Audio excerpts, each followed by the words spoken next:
one of your quiz is about that.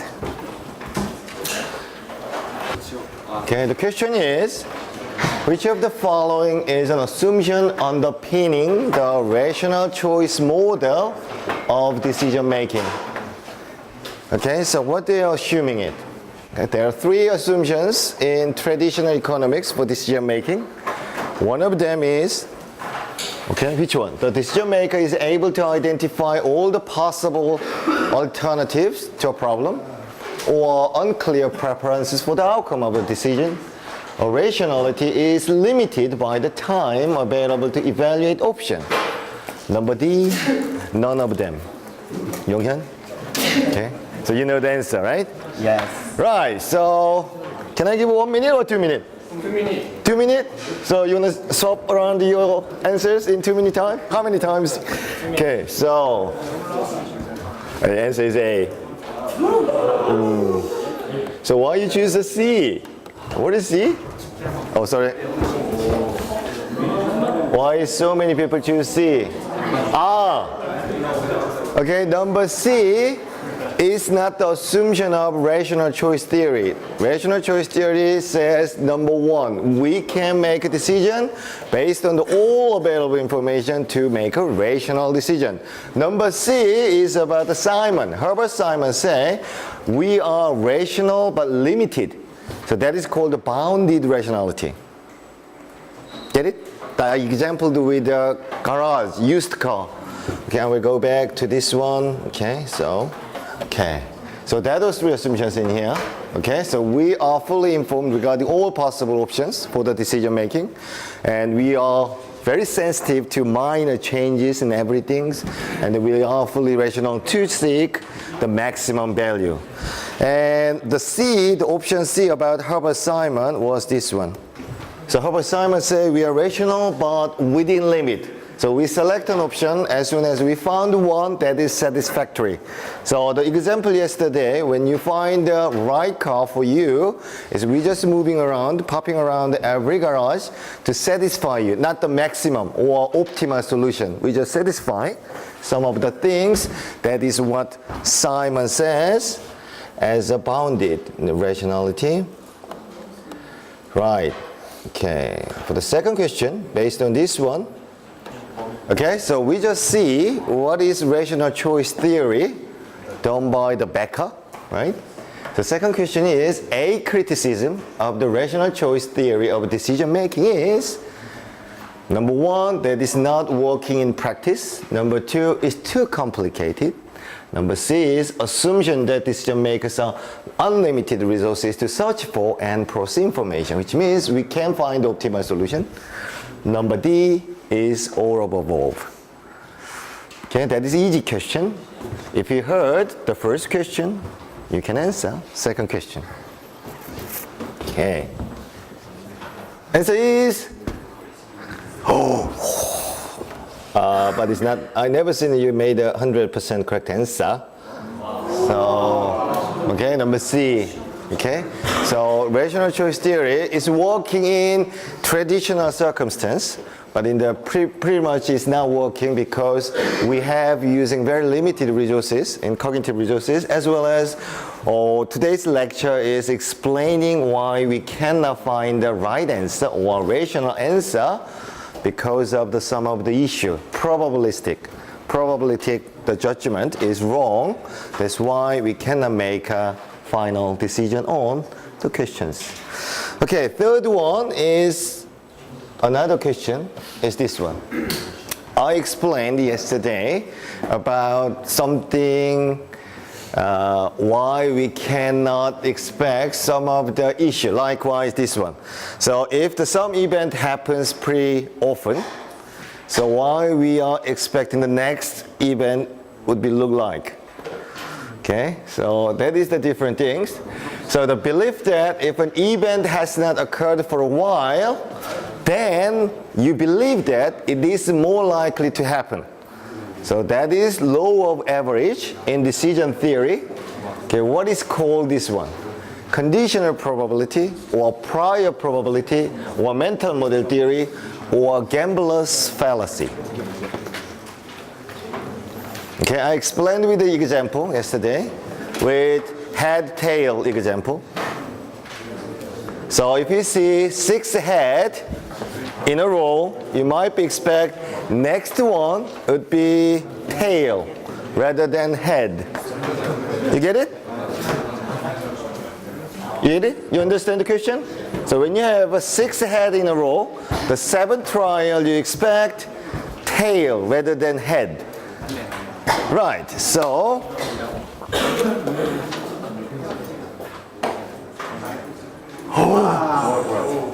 yeah, 92% only. So who made this? Something. Okay, the idea is this one.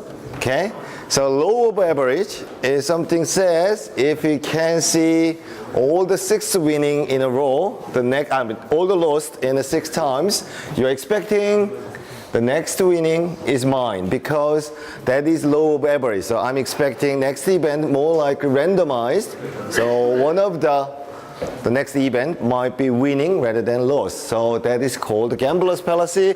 And today's lecture is about why this happened and how we can analyze this fallacy or some type of effect, the representative effect, and all sorts of things with some mathematical analysis. That's the thing. Right, Bayes' theorem. I mentioned it, says, okay, we know many of the effects yesterday, representative one, framing effect, okay, the status quo, sunk cost, okay, that is all about something happened in human decision making, right, you get it? So I explained some of the phenomena yesterday, but today I'm trying to analyze this phenomena with probability and decision theory. Okay? It's a link with OR, your operation research by Professor Choi, right? As well as this was linked to Professor Bae, so that's why I'm trying to combine this decision theory and probability in cognitive science. Okay? Integrated. You get it? Let's go. Okay? Okay, so you know the probabilistic judgment? So we are using some probability when you make a decision because everything is risky. Okay, there are alternatives always. So if I choose this one, we lost one of the alternative. So in that case, we give some kind of probability, right? Chance. 50%, 60%, 70%. So if one of the alternatives looks like 70% or 80%, you will take it. Okay, so you're risking 20%. But in our mental calculation in probability is not correct. So that is why the Tversky and Kahneman is trying to identify why subjective probability is the things to make a wrong decision in our human information processing. They saw this one is not objective probability, it's subjective probability. All you have learned from your Professor Bae is about objective probability. Right? We compare this objective probability against the subjective probability with today's lecture. Okay? You get it? Okay, so Bayes' theorem is the most important thing to analyze, okay, your personal probability, your individual probability. The point is, when we are making a wrong decision, is this one. Humans do not match up with prescription of Bayes' theorem. Which means we are not clearly calculated in here. So you have to use pen and paper. Another reason is we do put heavy weight on the prior probability or posterior probability. It depends on. So I will explain why this happened. So to go for that, we need some of the definition. I know you learned some of the things from Professor Bae, but I just remind you guys of some of the definitions. Okay, Bayes' theorem combine the prior probability of a hypothesis with the conditional probability of the evidence given the hypothesis to access the posterior probability of the hypothesis given the evidence. Okay, you get it? Ignore it. Definition, prior probability. The probability that a hypothesis is true before considering of the evidence. Of course, I will give an example later on. And conditional probability means the probability that a particular type of evidence is true if a particular hypothesis is true. Which means when you given an evidence, okay, you can calculate your conditional probability with prior probability. Okay? Good definition. And then you can calculate posterior probability based on prior and conditional. Of course, I know you are just don't know what I'm trying to say, so I'm trying to give an example. Okay? Right. So when you come home, okay, so door is open. Your front door is open. So I'm just wondering whether my house is burgled or not. Burgled. Okay? Okay, so that is the situation. Okay? I'm not yet enter into my house. Okay? The door is open. Just door is open, front door is open. And I just want to know whether my house is burgled or not. Okay. Okay, so hypothesis. My hypothesis is what? Whether my house is burgled or not. Burgled or whatever. Yep. Okay, so that is the situation. That is my hypothesis. Okay, what is probability of my house is burgled in Korea, in particular in Haengdangdong? Maybe you can go to the police office to find how many houses burgled, right? So we can just give a random, I mean, just kind of imagine number. Okay, probability H is 0.001. 1 out of 10 houses. Okay? So 1 out of thousands houses, right? Get it? So that is prior probability. Okay, you can collect the data from the police office, say, okay, in around the Haengdangdong, so the house is burgled is 1 out of thousands. Okay. Of course, we know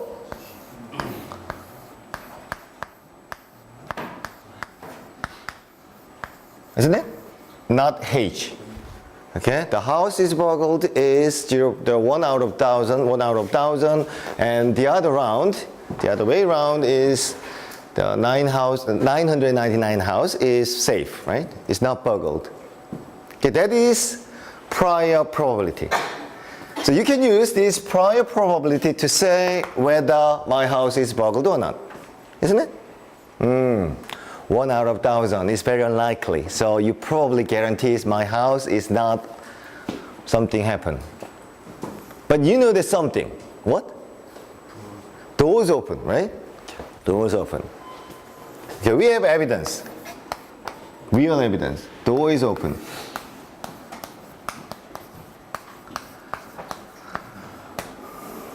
Okay? Without this one, we say, oh, okay, the house is burgled is 1 out of thousands, right? But we know the evidence. So we have to use this one. Of course, we use this one because that changes your personal probability. Right? Get it? Okay. So, just say, if house is burgled and the door is open, leave it open, okay? So you can just collect some of the data from outside or somewhere. You know that if house is burgled, the door should be leave it open after some burglars came in and take something out and leave the door open, right? So that is called conditional probability. You know that some of the thing, if house is burgled, door might be open. That probability is, we just named it, imagine it, maybe 80%. Okay, just named it. You can collect the data, but I mean, we don't have any data yet, but we just make some example around in here. The house is burgled and the door is open. That is conditional probability. Okay, this one. Also, we need to know house is not burgled, but some of the event happened, the evidence, such as your neighborhood, your parents just came in and they leave the door open. or you just forget to close the door, something like that. Okay, that could also happen. It's nothing to do with the boggled, so that is called something like 0.01. I just imagined it. Okay, your father and mother has came in to give us some kind of food on your fridge, and then leave it open the door. Okay, so we have prior probability, we have two conditional probability. Now we can calculate, okay, posterior probability. How? So what we want to find is this one, isn't it? So we know the evidence, okay? When the evidence is given, how much it looks like house is boggled. That's what we have to calculate, isn't it? How we calculate? Yongjun? You know that you're really good at the statistics, right? Yes. Okay, how we calculate it? E. H?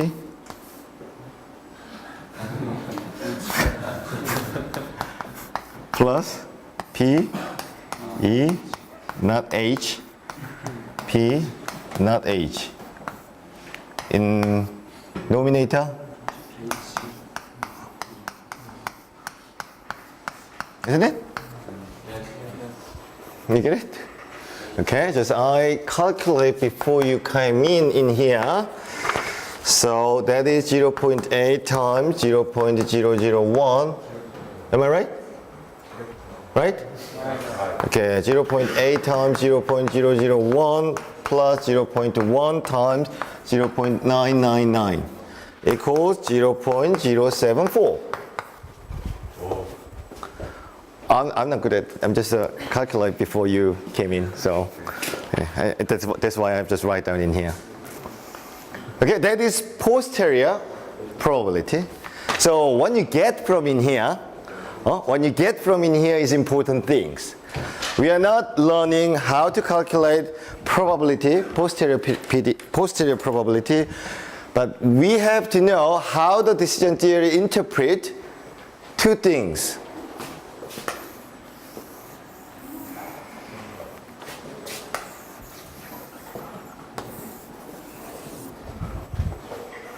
So when no evidence is given, that is your prior probability, that is only 1%, is less, 0.1%, right?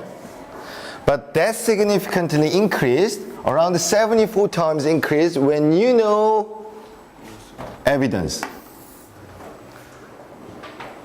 Okay, if you have evidence, you have to use it, and when you use properly, that posterior probability is significantly increased. So that's why when you know the door is open, door is open, and this one, my house is boggled or not, is significantly increased to believe, a long time ago that was only 1% from the policeman database, but when I see the door is open, I see that is significantly increased, around 74 times. So that's it. That is how we're using Bayes' theorem to interpret your personal or subjective probability when you calculate that. But nobody used that calculation in mentally. That is the issue. Okay. So many of the experimental outcome by the two of us can count them is we know posterior probability is good to make a judgment, but we are not using it. That is problems. So that's why when you make some of the system to support your CEO, your decision-making people, your senior people, you have to give these kinds of things for them. Because they are not using this kind of posterior probability. So you have to give some of the data to your senior people to help them to make a decision. Right. Of course, I know you're a little bit confused about this one. Keep it going. So I'm just use another example like this one. Just read the slide.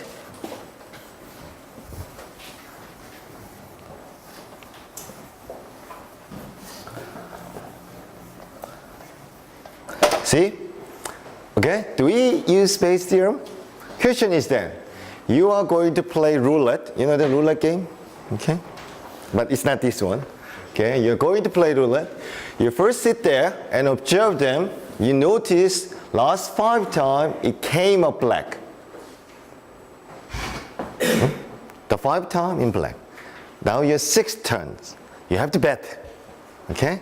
Do you want to go with the red or black? In terms of law of average and gambler's fallacy, what we are choosing it? Huh? Okay. So we're choosing red by gambler's fallacy.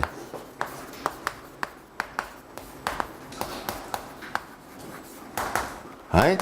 I'm trying to prove it. I'm trying to prove you why we fall into the gambler's fallacy using posterior probability. Okay, we can explain it. So that is situation by the experiment, right? But I mean, we can interpret why we fall into the gambler's fallacy with posterior probability. You get it? Huh? Oh, we're going to try it. Let's go. Okay. Let's go.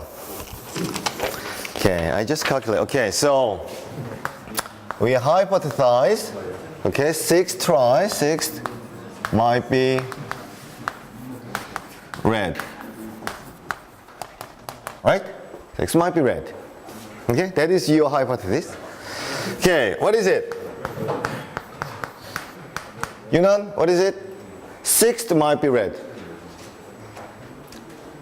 Red? Huh? 0.5. 0.5. Not H. Huh? 0.5. Yes. Okay. Now we have evidence. What evidence? Kyung, what evidence? 5 times in a row. Okay. 5 times what? Oh, black. 5 times black in a row, right? Straight, 5 times in black. Okay? Now you're using some kind of the conditional, the probability, right? This one.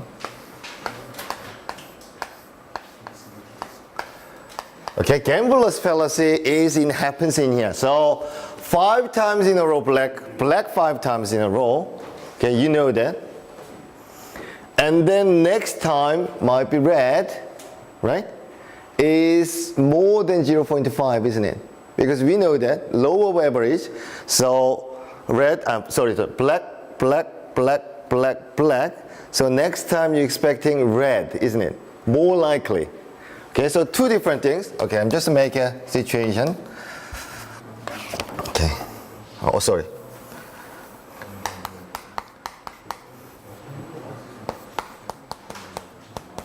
Okay, so which one might be more likely, more bigger number? So 6 might be red, and then this one might be more bigger because we know that 5 times black in a row means next time might be red. More likely, rather than black, right? So I've just put the number, likewise this one, 0.8, 0.1. You get it? This one is very likely because you know that 5 times black, so next time it's more likely red because of the large, low of the averages, right? So this one I put 0.8, 0.1. Depending on who you are, okay, depending on who you are, this value might be slightly different, but most likely, so because you see 5 times black, next time might be red. So you put the higher weight on this conditional probability. Get it? You put the weight on here. Because we don't have any data. So your personal decision.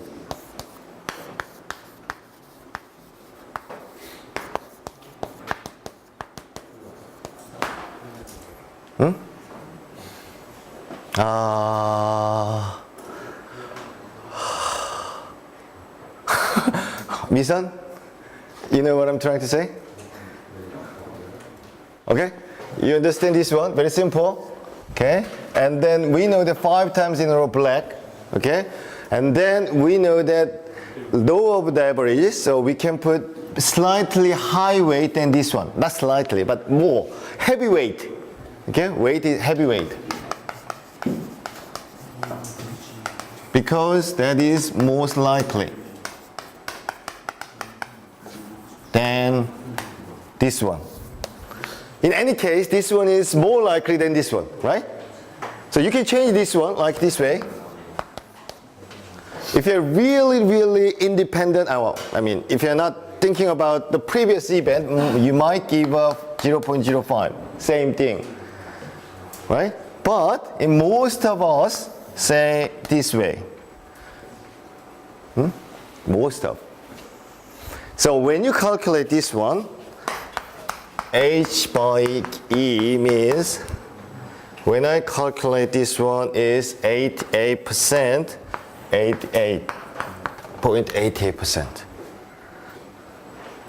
Okay? So when you look at this number, okay? If you're using posterior probability, the probability from the prior condition is only 50%. That is pretty much a rational choice because that is random. Every roulette is random, isn't it? We don't know. We can't expect what happened next. That is 50% chance only. But when you calculate with evidence, that's significantly increased. Likewise, this way. That's why we keep going into gambler's fallacy. We stay in gambler's fallacy because 88% is really likely. So that's why we trust that posterior probability to decide 60 might be red.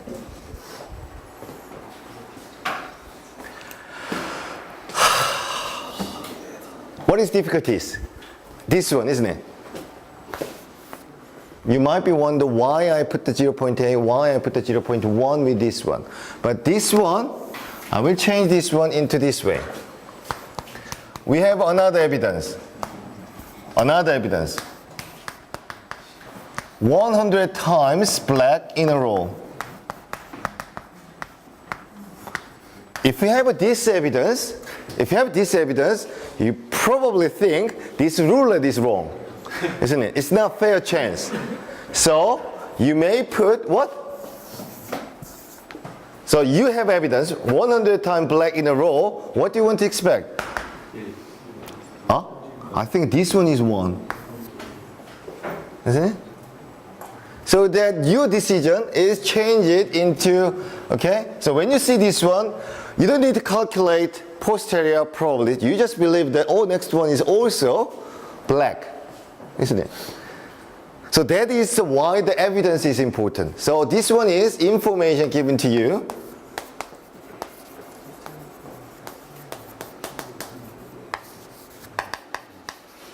So depending on what information you have,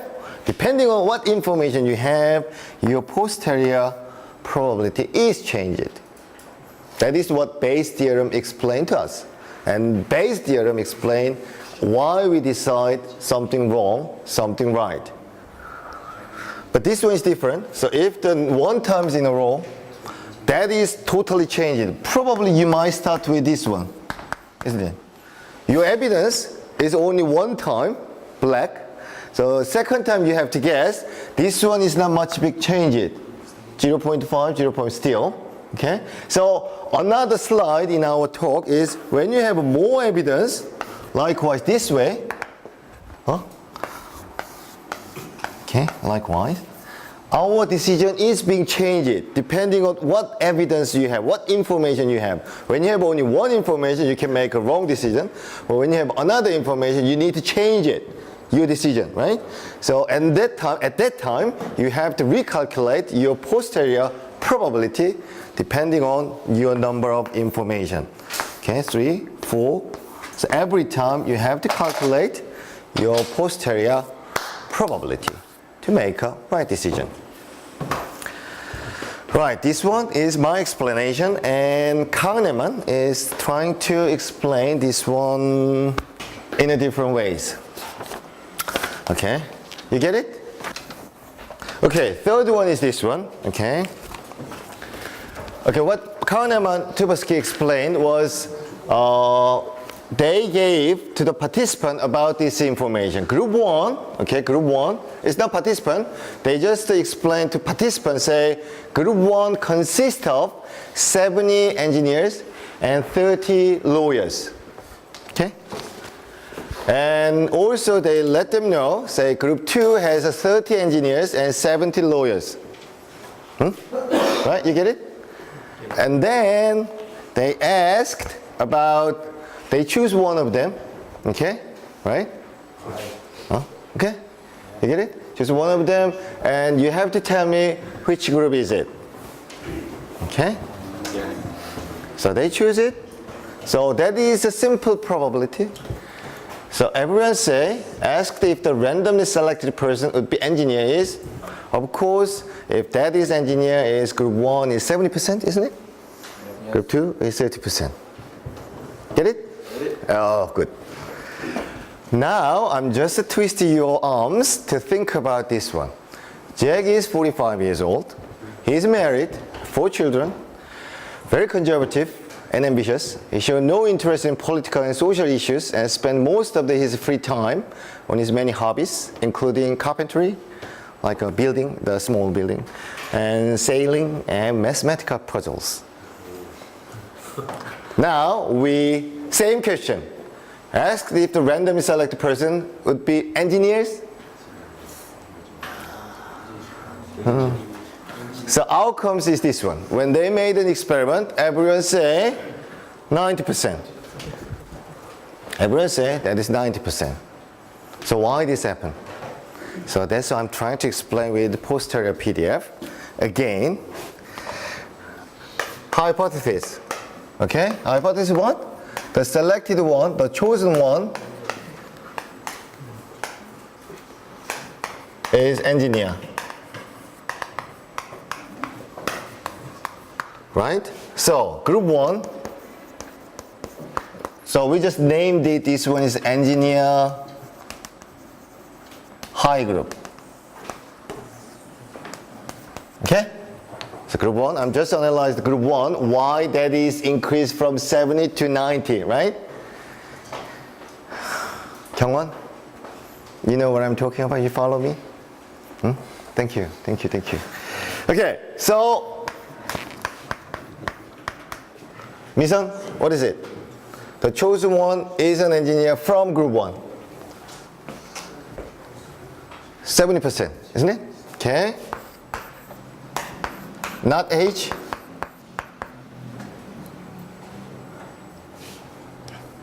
Yunan, not age. Oh, okay, 0.3. Oh, sorry. So,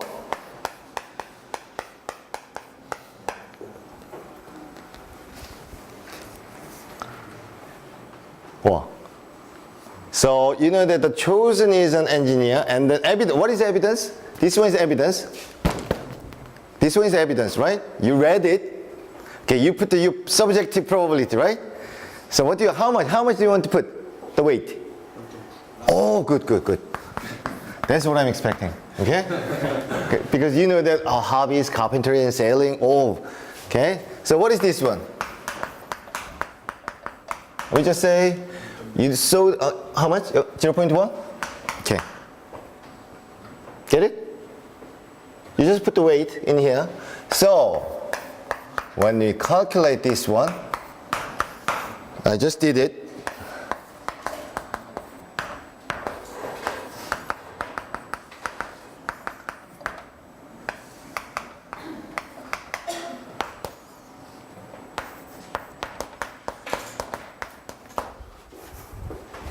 See, they started from this one. That is prior probability. Of course, this one is 70%. Okay, 70 engineers and 30 lawyers. Okay, your rational choice must be this one, isn't it? But when you have some kind of feeling of posterior probability using this evidence, now your final decision based on this number. That's why we have 90%. So Bayes' theorem explains why your decision might be wrong, depending on your evidence use. Of course, if this number is changed, the answer is different.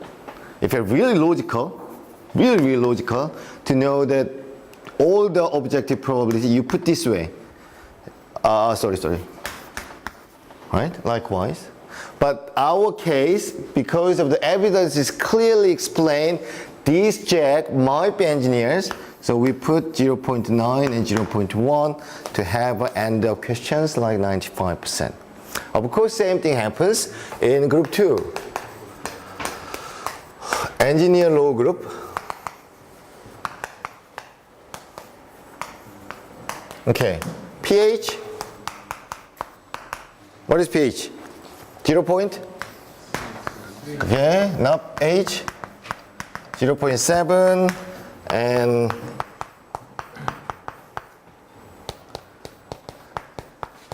how much do you want to put? Maybe bigger than this one, isn't it? Huh? Something like likewise, right? When you have calculate,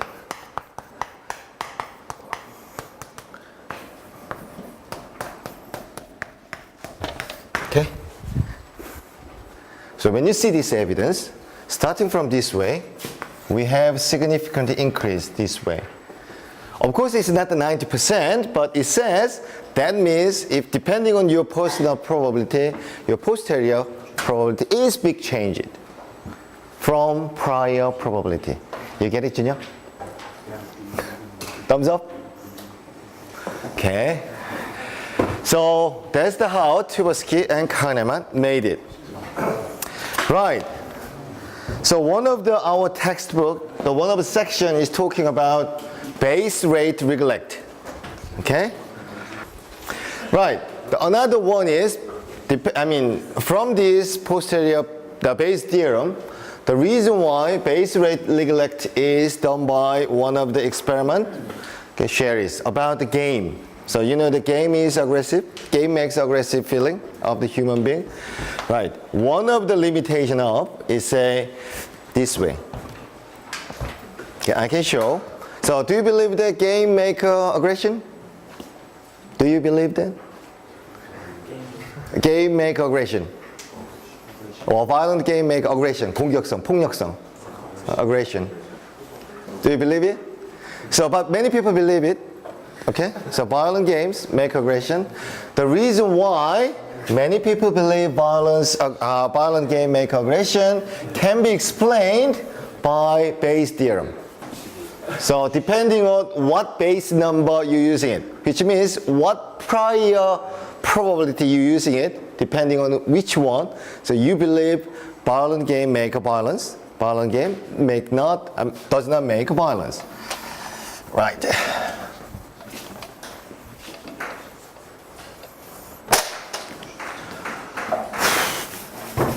Okay, next one. Okay, this way. Okay, the hypothesis is this one. Okay, game makes aggression. Okay, so you know that game make aggression. Okay, we can find 95 positive test with aggression people. Which means when you find aggression people, okay, 95% of people play the violent game. Okay, that is positive testing, right? Of course, not all the players turn into the aggressive. So 5% positive test with non-violent, non-aggressive people. You get it? Okay? Okay, that is 95% positive test with aggressive people, 5% positive test with non-aggressive people. Simply say. Okay? So that is wrong decision. That is the right decision, isn't it? Okay. Now, game make aggressive is 0.95, isn't it? Game doesn't make violence 0.05. Okay, you get it? Now point is this one. About this way. So how many people are playing games?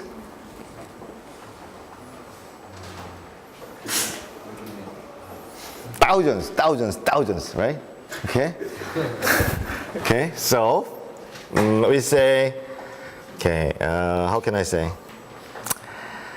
Evidence, okay, evidence, say evidence. Can I say evidence? Okay, evidence, okay.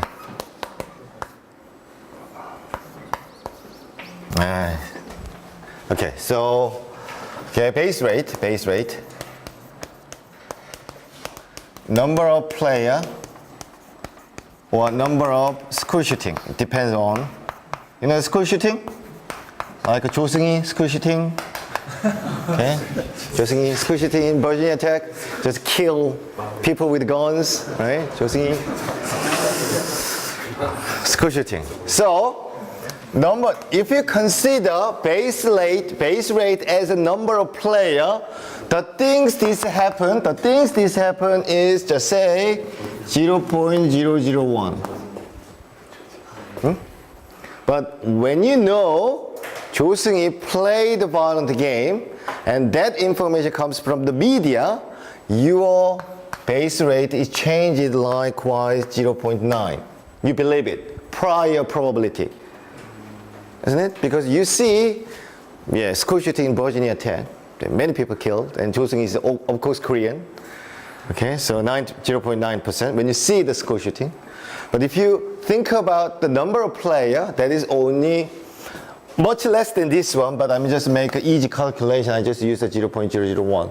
That is much lower than, right? Right, when you calculate this one, so situation one, if you consider number of player, total number of player, your calculation is this way.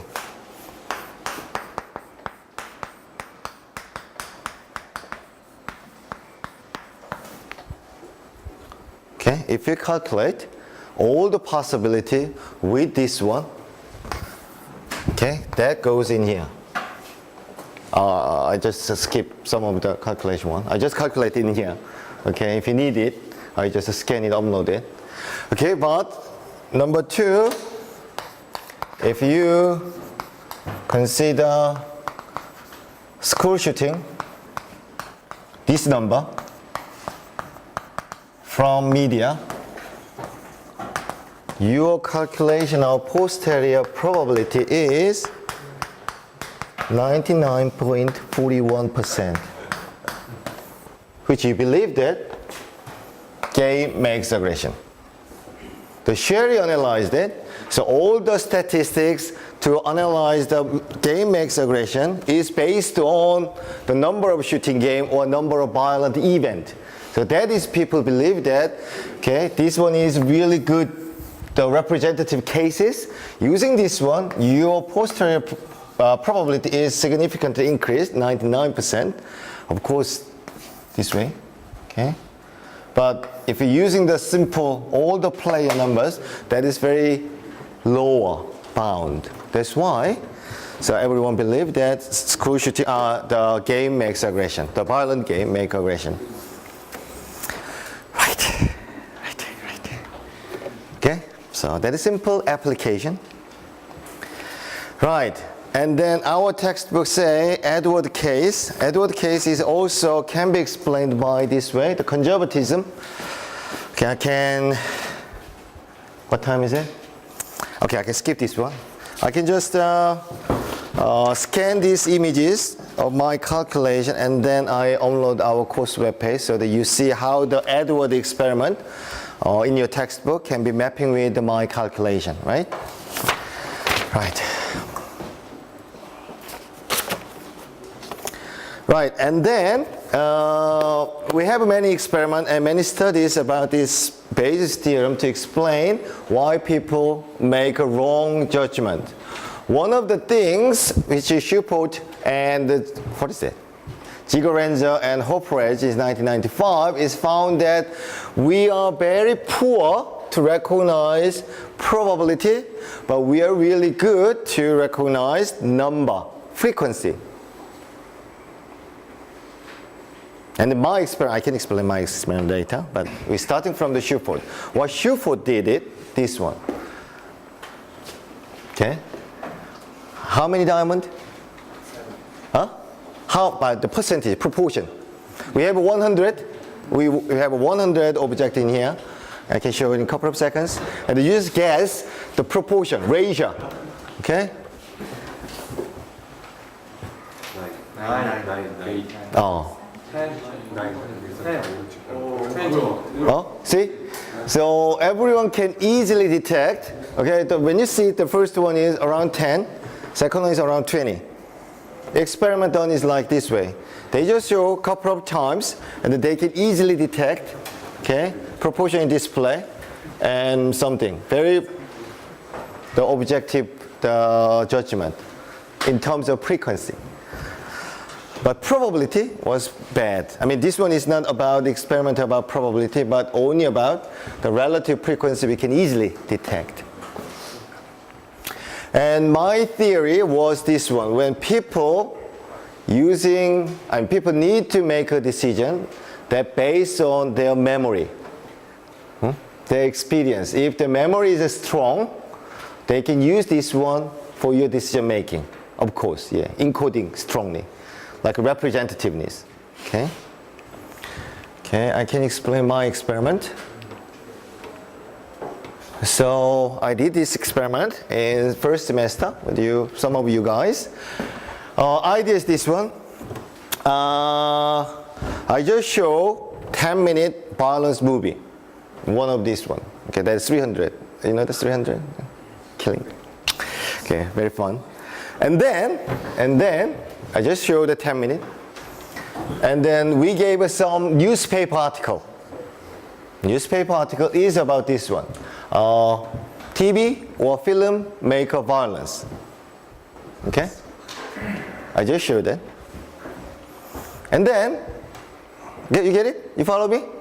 Okay? They watched the violent movie, 10 minutes, and then they read an article, newspaper article. I gave a situation. Raymond is playing a chess game for 5 hours a day. And normally he does not have many social encounters with his friend and does not like junk food for his diabetes. 당뇨병, diabetes. Right. And then I asked the people to rate whether Raymond is aggressive or not aggressive. Huh?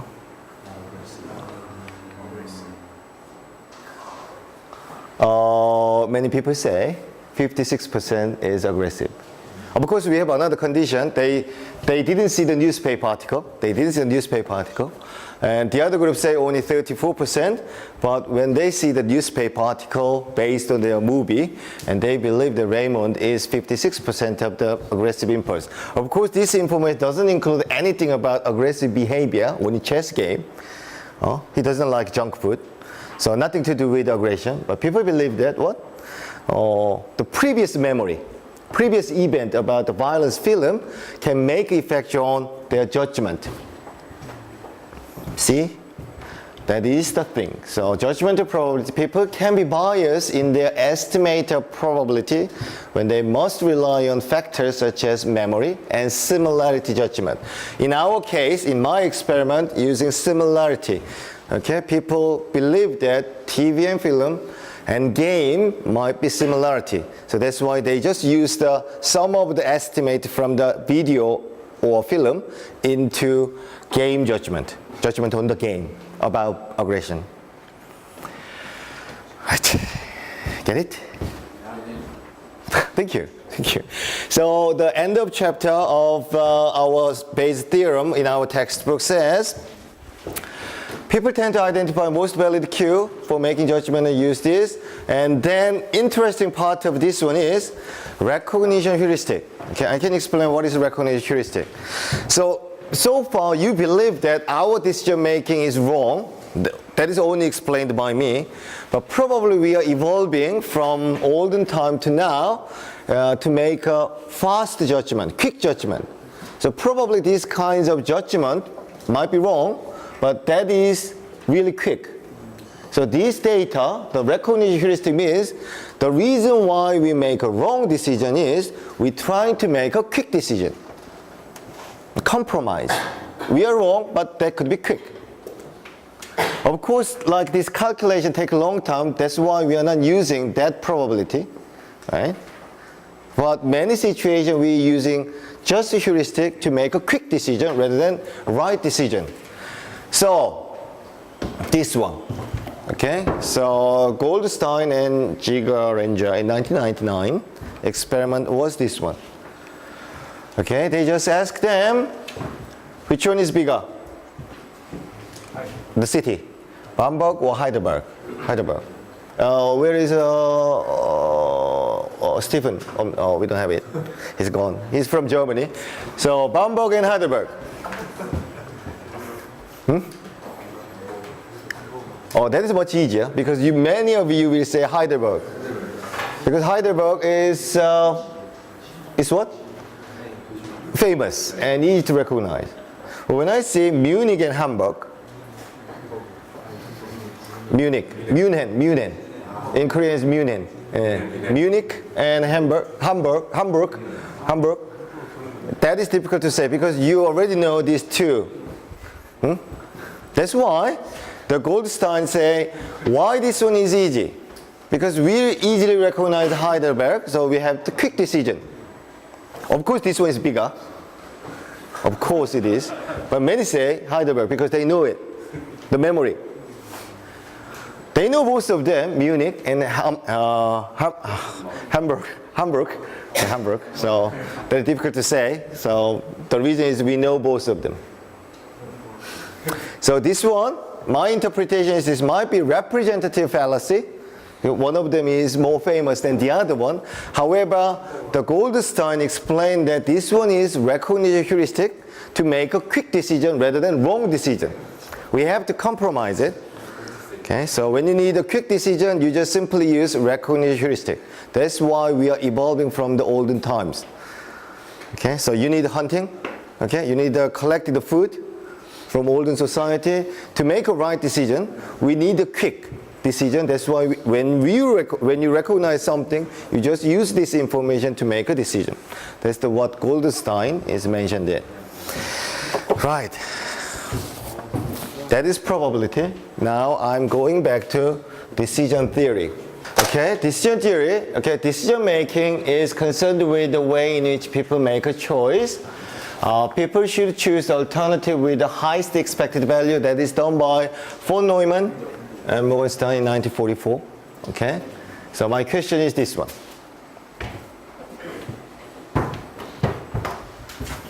You are asked to choose between the following two gambles. $8 with a probability of 1/3, the winning, and $3 with a probability of 5 out of 6. Which one do you choose? Which betting? Which gambling you want to choose? Okay, $8, 1/3. Okay, and $3, 5/6. Which one? A or B? Huh? B. Why B? That is higher than this one. But when you calculate the utility, of course, this one is bigger, isn't it? Right? Oh, but you choose this one. That's why, after many experiments by Tversky and Kahneman, they proposed this utility function. Okay? That is point of the decision theory. Okay? That is what? Gains, lost, value. So what you have to remember in here, that is negatively accelerated. It's not this way. It's not straight line. Okay? That means negatively accelerated. That is the point about understanding this decision value. And of course, this one is also negatively valued, negatively accelerated. That is the beauty about this graph. All the experiment is done by this way. Okay, all the experiment made it, and then Tubus can count them and say our utility function is negatively accelerated. With this one, we can interpret this way. Okay, make a simple, more clear example. Where is that? Right, another one is, I can just change it into this way. Option, okay, option A, $1 million.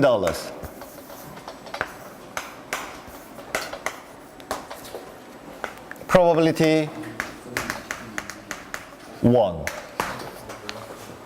Okay? $1 million probability 1. Not 0.1. Okay, B.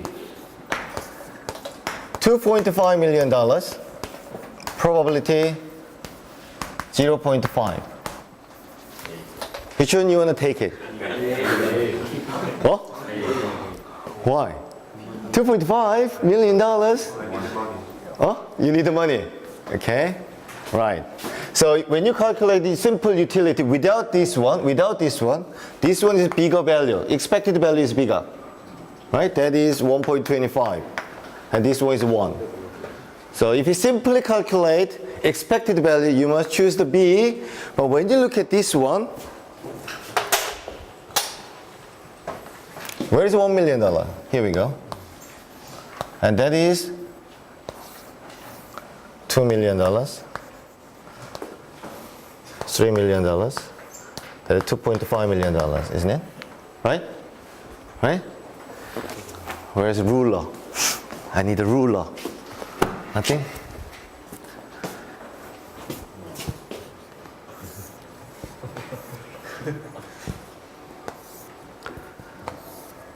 Okay? So gain is different. So for example, you starting from in here, 0 point, you have nothing. You have nothing, isn't it? You have nothing, starting with no money, right? Your increase is this much. But when you compare with this one, say, okay, that increase only this way. If you risk 50%, if you want to risk 50%, nothing have, so you increase only this amount. That's why you don't want to choose the second option. That means why this one is negatively accelerated is important characteristic. You get it? Only gains is this amount. That means you don't want to risk 50%. Okay? And second question is this one.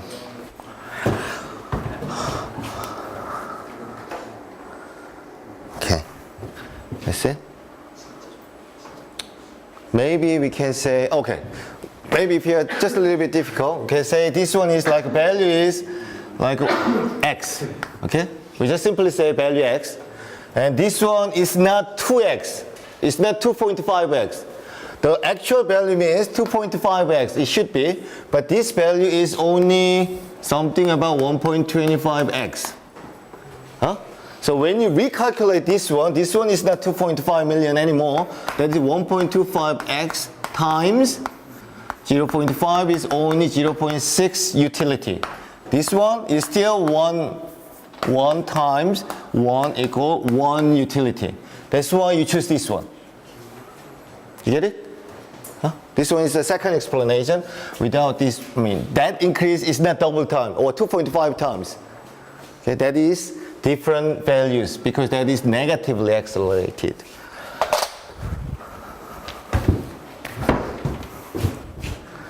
Now this one, okay, another one. And that is last example, okay, say, right, okay, that is question. You have to purchase a $15 item and $125 item, one each. And store A offers you $5 discount for your $15 item. Store B offers you $5 discount for $125 item. Which one do you want to buy? Store A. Why? Yeah, many people say this one they have to buy it rather than this one. But same $5 discount, isn't it? Same $5. But you believe that this one is a more nice offer than this one. Well, you just simply calculate, oh, that is around 33% discount. This one is much lower than 10%, right? So maybe you can use this probability, but utility function clearly explain why you choose A. Okay? Okay, that is negatively accelerated again. Okay? That is $10. Okay? That is $15. Okay, probably that is what? $125 and $120. No? Right?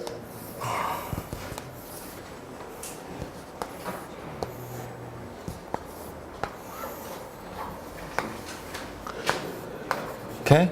The increase of, when you have a $5 discount in here, your value increase only this one. Right? But when you see this one, you increase that amount. That's why you choose A. Utility function explain why you choose A rather than B. Because your value benefit is only this one. But this one is much bigger. That's why Kahneman and Tversky made this negatively accelerated. Right.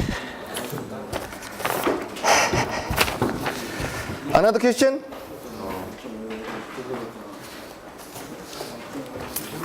Another question. Okay, consider you bet you have lost $140 in the horse track, the racetrack, and have opportunity to bet $10 more and will pay 50 to 1. So you can recover it. So option is that this one is framing effect. I haven't explained in this lecture, but I explained the framing effect in week 9. But that framing effect, depending on what word you are using it, people's decision making is different. Okay, this one is one question, and second question is this one. Only exactly the same situation, but word is different. Okay, first question is, refuse the bet and accept the certainty of losing $140. Or make the bet and face a good chance of losing $150 and poor chance of the breaking even. That is one. The second question is, refuse the bet, same thing, but make the bet and face a good chance of losing additional $10. It changed it. And poor chance of the gaining $140. Okay? So to interpret this one, which one you want to choose from this one? That is Tversky explained it. When this question is given, many of people will see they have to choose this one. Make the bet and face a good chance of losing $150 and poor chance of the breaking even. But in this case, they choose A. Refuse the bet and face the certainty of having nothing changes. Make the bet, this one is additional $10. The reason is, so explain why we choose B with this one. Okay? So we already know we already lost $140, right? We already lost it. Okay, we just gone. So when you lost it, the second question, the option B is, it says at most you might lose another $10, right? So that is $150 minus. So the gap is only this amount. Okay. That height. Okay, that height, only $10. But when you see the second question, it also says, like, refuse the bet and face the certainty and having nothing change it. Huh? Nothing changes. So they thinking starting from this way. So previous one, they say starting point. Only difference between the first and second one is where they're starting to think about. So they started from the, I already lost $140, or at this time, you have nothing to lose, okay? So you're starting the beginning, the start over. So you already $140 lost, and then you can think about the next time you may make $150. So starting point in here, and then they can make big jump from here to in here. Okay, so the first question is this one. Second question is this one. This one, people choose B. So that is kind of Tversky Kahneman explained it to using this utility function. But of course, this whole course is covered in next year for the decision theory with this one. Of course, we are trying to use the more mathematical formula using in the OR. Okay, so that is next year's teaching by me. Yes, you don't need to worry about this one too much. Say okay. Okay, last slide is decision making. So I explained the subjective probability, the probability people associated with the event, which need not to be identical to your objective one. So this one is also Kahneman identified it.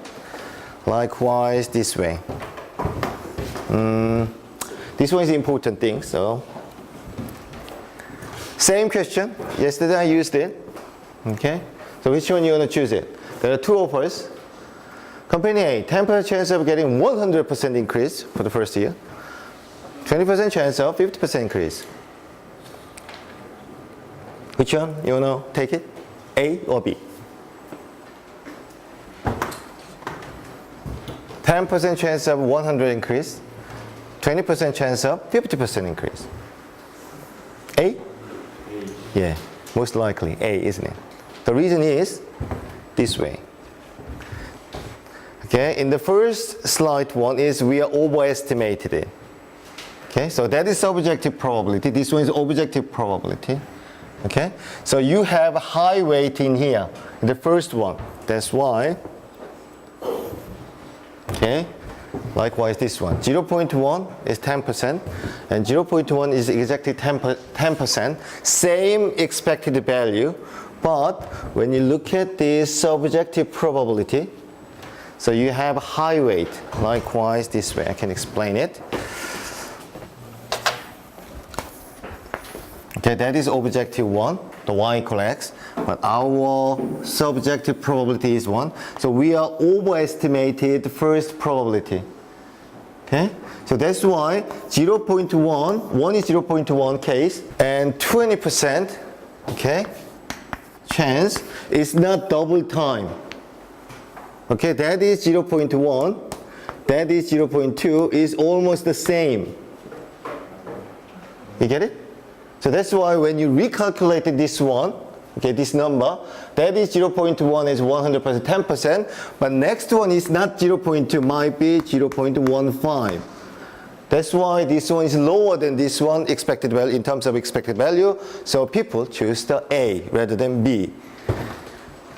That is how the Kahneman is fitting into overflow in the early stage, but later is undervalued. But that is debatable, okay? That is still debatable, but it's people explaining with the subjective probability to interpret which one is the right option. But this one is debatable. Okay, so that's it, and that is all about the chapter 11. And I can just upload this one to your course website, right? And then no questions, right? Okay.